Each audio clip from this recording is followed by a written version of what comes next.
is thinking about how do we ensure that this carbon finance really benefits those households that can't afford or wouldn't otherwise be able to afford a clean cooking solution. So how do we appropriately target this financing? You talked about the carbon benefit going to households that predominantly use charcoal and not to other households. So we need to be really good at that targeting.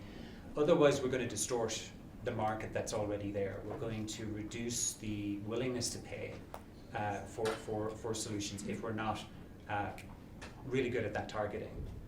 So those are some of the challenges that I think maybe come along with what is a really great opportunity for the clean cooking sector. Oh, fantastic! Thank you. I like a lot of what you said, the nuggets you've shared, especially the user-centeredness. The user centricity. It's kind of like customer centricity. If we are focused on the customer, then we will always be in business. If you're focused on the donor, you will, once the donor pulls out, you don't have business. But if your model is something that is adopted by the user, they like it, then they're giving you feedback, you're making it to their liking every day, then you'll always be there to serve them and serve other demographics like them. Can I add something? Yes, please. So I really like what you say, because if you look at, for instance, our stoves, we've been doing commercial business, really trying to do business as a business should be done without support to, and that's why the price for the Classic has always been about $31. And that's because that is what makes commercial sense. And that is why even, we've always been innovating. Even the new stove that Peter talked about coming out in another 2 or so, actually in less than a month, is out of that, trying to make sure that it is really answering and addressing the end user needs, and at the same time ensuring that it has carbon friendly, it's more carbon friendly.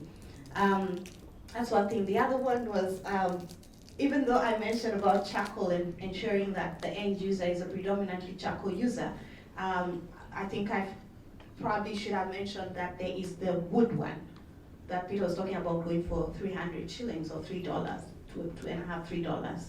So that is also actually serving the very, very end or bottom, almost the bottom of the pyramid. Fantastic. Talking about the user, and I think this also came up in one way or the other. I'll now take one question going down the line, which is, let's think about the SMEs. Some of the solutions and the conversations are very high level. But what measures are there in place, or do you think can be put in place to ensure that SMEs also benefit from carbon credit programs? And also the returns are felt in the community. I know we've danced around that point, but really, what, in your opinion, what measures are in place, or what measures should be put in place to ensure that the SMEs benefit and also the communities also benefit? I'll start with Leah, going down the line. Yes, I think we've covered quite a few points already touching this topic. Maybe what I could add, coming from South Pole, is capacity building, but not on project implementation, but more on carbon understanding and on the contract that the project developer sometimes signs. I think there's another community understanding of this project, especially on nature-based solutions and cook stove as well. When communities need to really understand better sometimes how the carbon sector works and what it could mean for them as well. So I think, better understanding, for the MSC, that yes, for them as well, to be honest, for small project developers, understanding what it means when companies approach them to support them with carbon registration, and if they don't have the capacity to sell the credit themselves, understanding the contract you're selling, you're signing with someone who's going to sell the credit on your behalf, as well. I think this is really important. I like that. Capacity building on carbon understanding. Fred? I think for me, Eric, you realize the same guys who manufacture, produce the solutions used at household level will be the same guys producing solutions used at institutional level or with SMEs, for example. So basically it's just letting these manufacturers, Ban and the likes, or even the guys in the informal sector, to see this as an opportunity, you know. They could try to add solutions for SMEs or MSMEs as part of their product offering lines. And that should be it. Once that's done, I think for me it's benefit for them. Once that happens, they understand it, it will produce more for the MSMEs. So for me, that's how I look at it. Okay. Yeah, well said. Irene?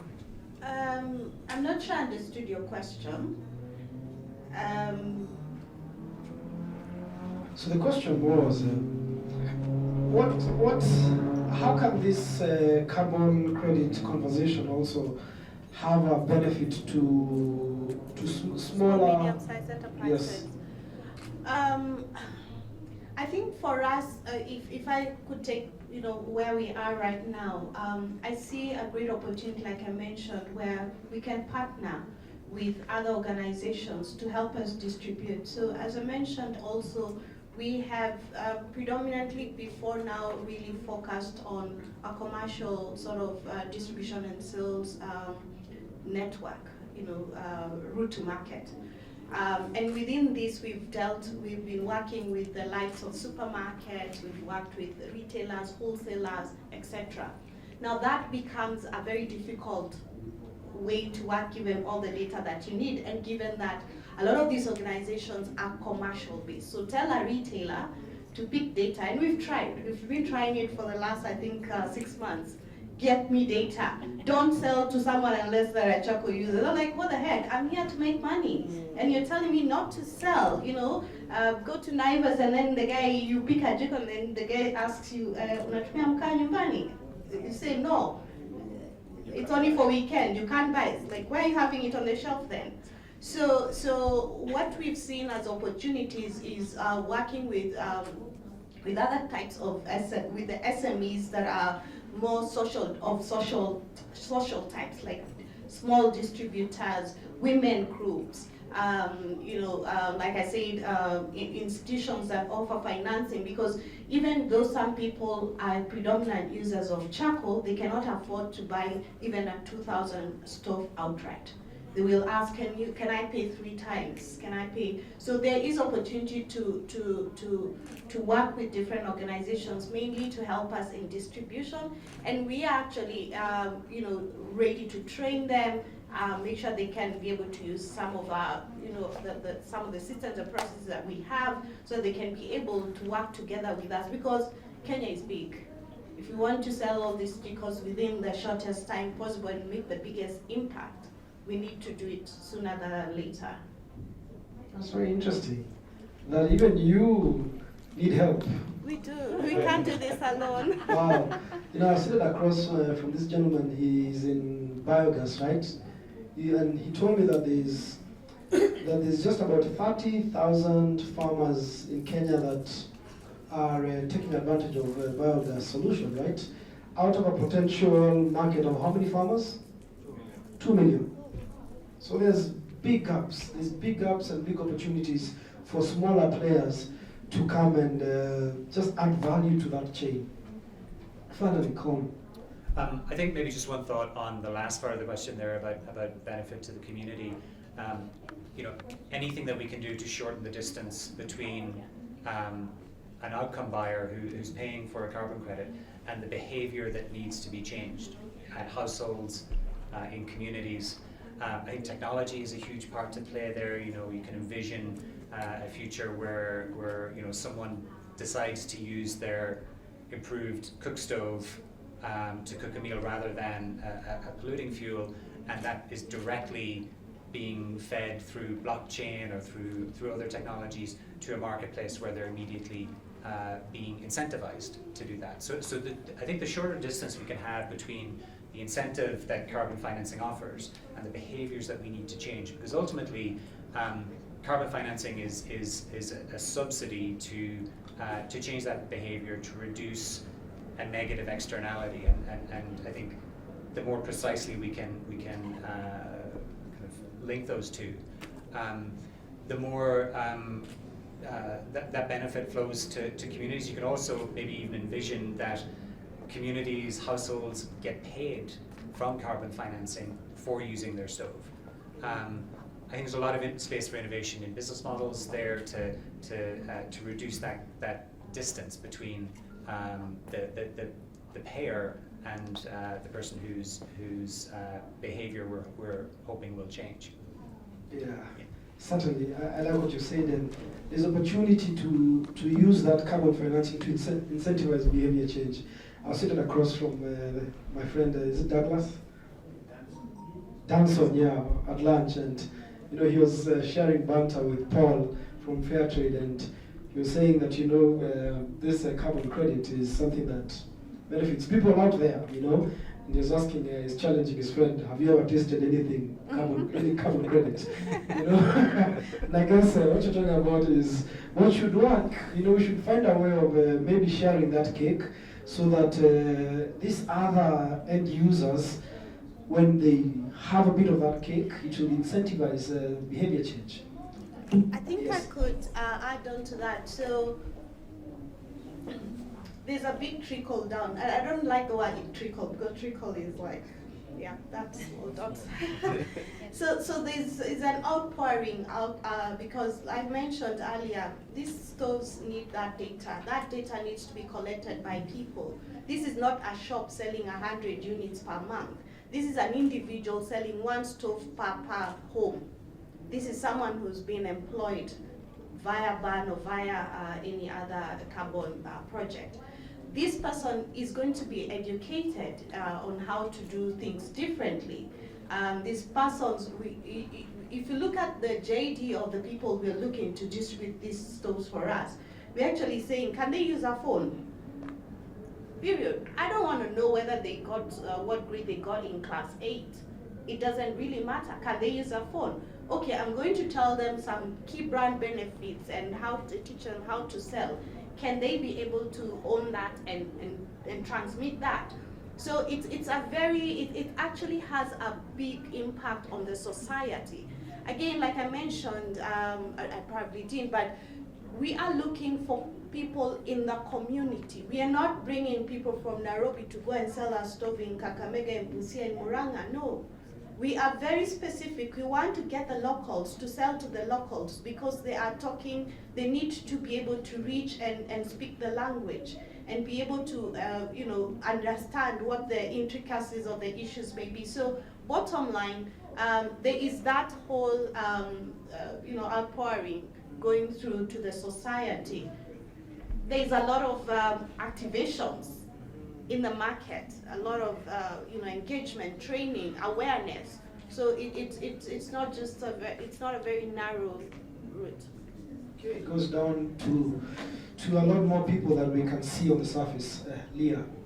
Yes, so those are the direct impact of projects, recruiting, creating appointments with a large impact, but we also have projects in other sectors where communities directly receive a part of the carbon revenue. So for the nature-based solutions, for example, the communities, come under a cooperative, or farmers of the technologies, they come under a cooperative, and it is really clear in our project, from day one, it's been clarified with all the parties who is going to receive what and when.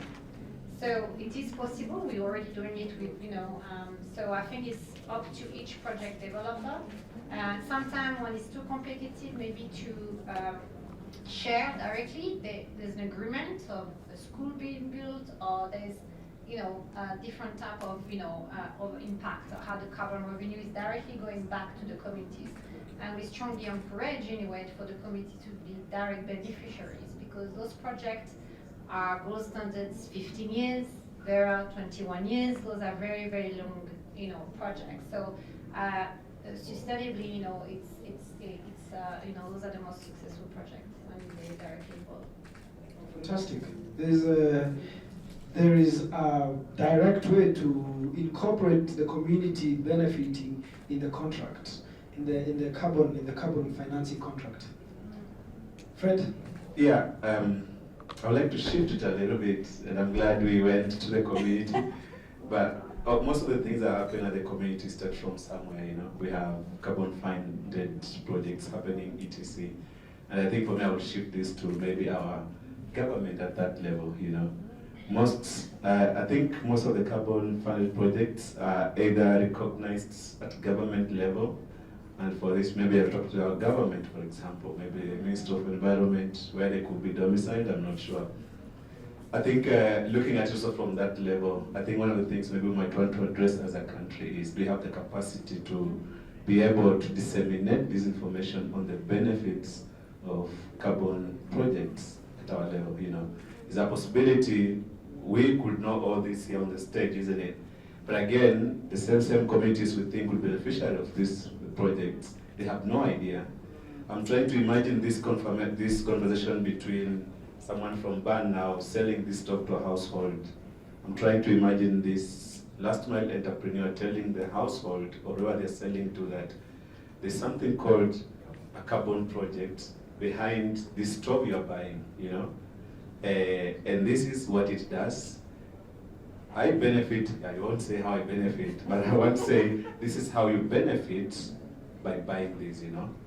Was there conversations at some point we need to have? When you talk about benefits at all levels, it's from me, the company, that is getting financing in this perspective, but also trying to tell the end users that this stove is not just for the sake of it. There's a carbon project behind it, and the reason why we have this is because we would like you to use this stove. At the end of the day, we say, if this stove is just bought, put under the bed, it's of no use, it's not contributing to anything. So these conversations between our last mile entrepreneurs now and the household, things that should happen.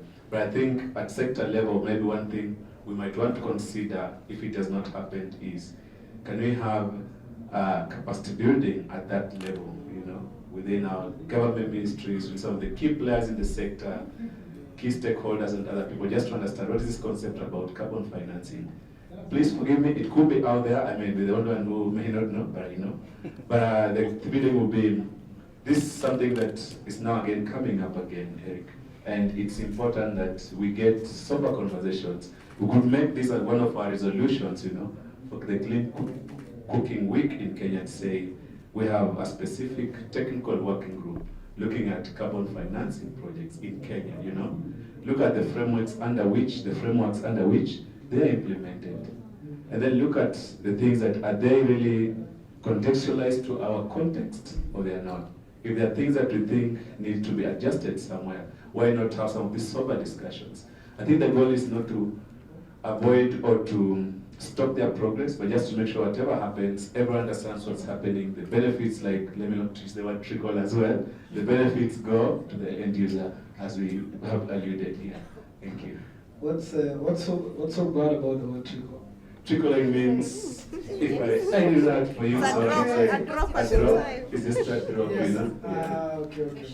Yeah. Okay, I get it. Okay. I get the connotation of it. Okay, I think we've enjoyed this conversation too much.